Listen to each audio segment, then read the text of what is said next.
بسم الله الرحمن الرحيم. اهلا بيكم في قناة مطبخنا المصري. والنهاردة ان شاء الله هنعمل ارانب. دي ارانب بلدي، ان زي ما قلت لكم لينا بيت في البحرية وبيت في محمد نجيب. احنا النهاردة في محمد نجيب، بس دول مبعوت لنا من هناك من البيت التاني. هنعملوهم ان شاء الله مع بعض. دي ارانب بلدي اهي، زي ما احنا شايفين هي ما بتكبرش، الحجم بتاعها ما بيبقاش كبير قوي اهي. بس كده انا هبعتهم للراجل يجهزهم لي وينضفهم لي، وهنعملهم مع بعض ان شاء الله. بسم الله الرحمن الرحيم. زي ما احنا شايفين بعد الارانب ما اتنضفت واتجهزت واتقطعت كده، انا نقعتها في ميه وملح وخل وليمون، ده اساسي عندي في اي طيور.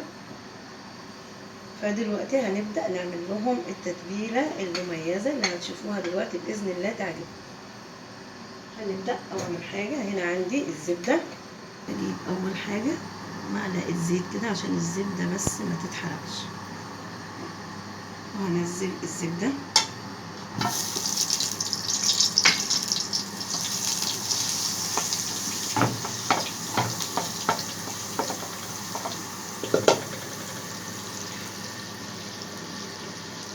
وبعدين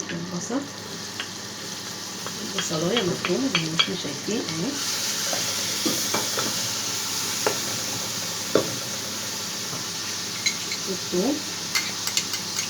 الثوم اساسي عشان ريحه اي زفاره في اي طيور او لحوم، اساسي ان انت تحطي يعني حبه ثوم مهروسين كده اهو. وبعد كده الفلفل، عندك اخضر حامي او الوان اي حاجه.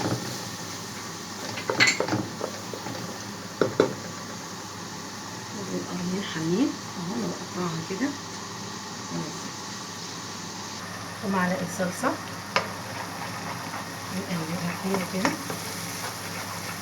جربوا الطريقه دي في الارانب او الفراخ برضو وقولوا لي رايكم. والبهارات ملح، فلفل اسمر، بهار مشكل، بابريكا او شطه، جوز الطيب، حبهان، ومعلقه كاري صغيره. وهرشهم كده، ننزلهم وهنقلب.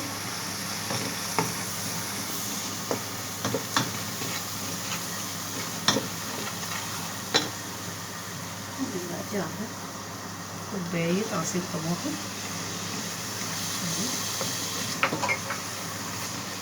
اللي حابب يضيف اي حاجه تانية مع التتبيله دي يضيف. عايزه تحطي ورق لوري، بس انا الصراحه ما عنديش. عايزه تضيفي اي حاجه بتضيفيها، يعني اي بهار بتفضليه هتضيفيه عليه. دلوقتي هنزل الارانب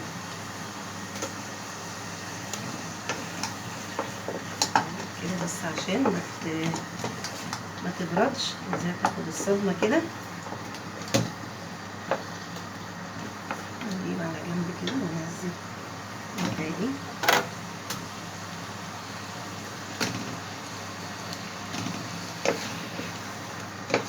يعني بقلب حبه كده واكمل لغايه ما احط الارانب كلهم، بس عشان ما تبردش مني وياخدوا فتره.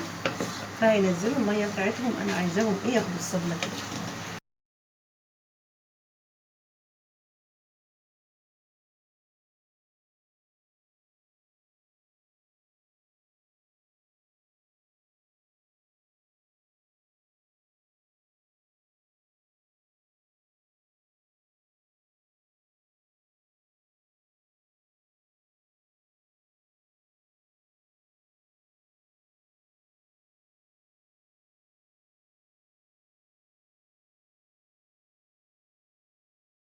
بس كده هنزلهم كلهم واشوحهم، وهنشوف هنعمل ايه كمان ان شاء الله.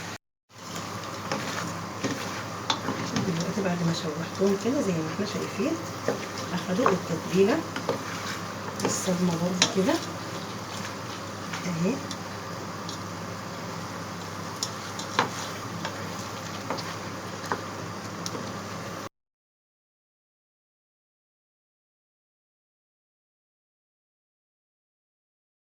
ودلوقتي هنزل عليهم ميه مغليه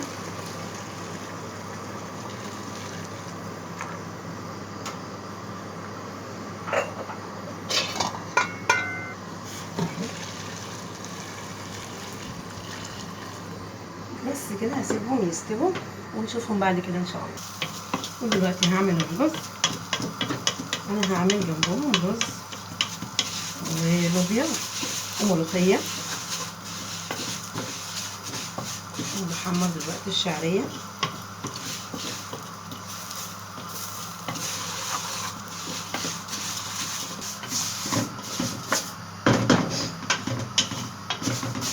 ودلوقتي بعد ما حمرت الشعريه انا ما بقلبش الرز مع الشعريه. دي طريقتي وجربوها ان شاء الله هتعجبكم وتقولوا لي رايكم برضو. ازود الميه.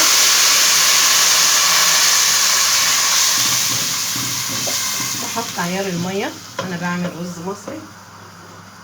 عيار الرز قد عيار الميه وبتزودي يعني بتاع نص كوبايه شاي كده. معلقه ملح. ودلوقتي الميه بدات تغلي. بكون غاسله الرز.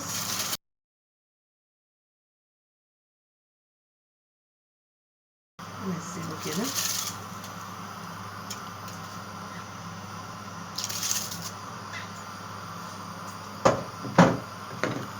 بس كده. وبياخد غلوتين على النار وهي عاليه كده وبعد كده بهدي عليه خالص وبسيبه يكمل سوا. وادي الرز. بسم الله الرحمن الرحيم. شايفين مفلفل ازاي اهو. بسم الله ما شاء الله. دي طريقتي في الرز بالشعريه. جربوها ان شاء الله هتعجبكم برضه باذن الله. بس هنشوفه بقى في الشكل النهائي باذن الله. وكده خلاص كده استوت. خلاص استوت كده. هطلعهم من الشوربه ونحمرهم مع بعض ونشوفهم ان شاء الله بالشكل النهائي. ودلوقتي انا خدت حبه شوربه عشان اعمل عليهم الملوخيه. بصفيهم بقى من البصل والثوم والفلفل اهي كده. بحاول ما اخليش فيها اي حاجه خالص. بس كده. وممكن نصفيهم في حاجه تانية مره واحده كده ونخلص. بس هي كده خلاص يعني. حتى لو فيها حته بصل مش هتعمل حاجه بس ما يكونش كله يعني. ودلوقتي الشوربه غلت اهي. هنزل الملوخيه. انا عامله ملوخيه ناشفه بس ملوخيه صعيدي جميله.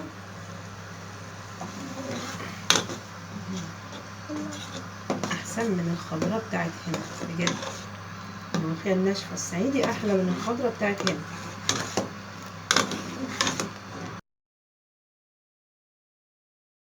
بس كده. هي غلوه واحده وبشيلها من على النار وبعمل لها الطشه.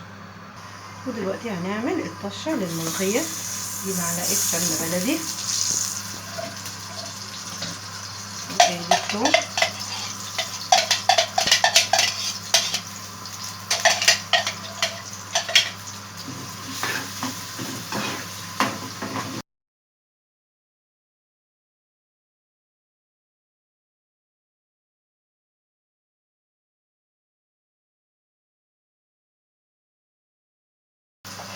رشه ملح. معلقه كزبره ناشفه. معلقه بابريكا او شطه اللي تفضلوا يعني.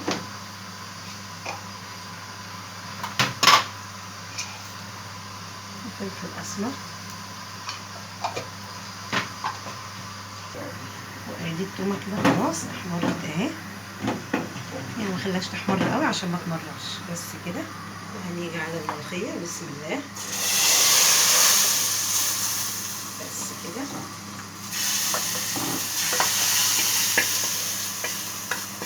كده احنا عملنا الملوخيه. فاضل نحمر الارانب. وعملت الرز معاكم بس مش هعمل اللوبيا لاني عاملاها قبل كده مع الفراخ. دلوقتي هنبدا في التحمير. هحط حبه زيت كده وحته زبده عشان الطعم اهي.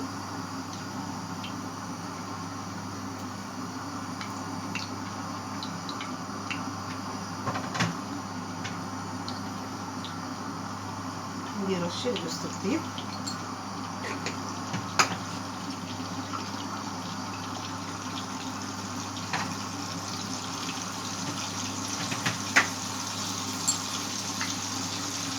وده بهار مشكل.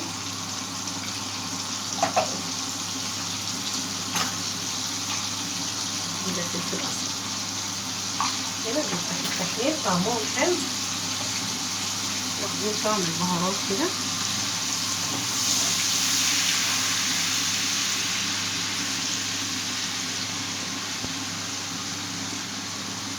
نبدأ ننزلهم. بسم الله.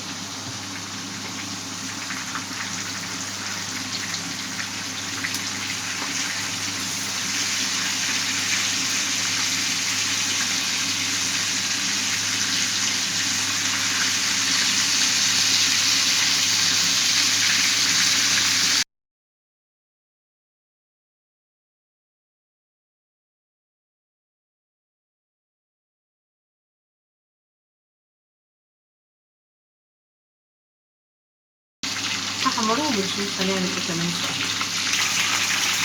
دلوقتي هقلبهم على الناحيه الثانيه اهو كده. بسم الله ما شاء الله.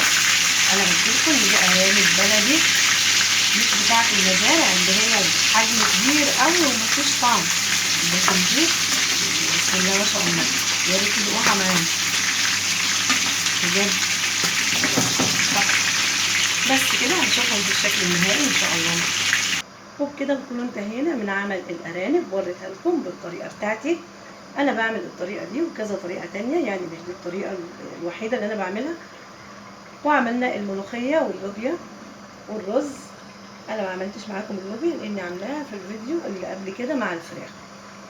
جربوا طريقتي ان شاء الله تعجبكم. واذا عجبكم الفيديو ما تنسوش اللايك والشير والاشتراك في القناه وتفعيل الجرس. والسلام عليكم ورحمه الله وبركاته.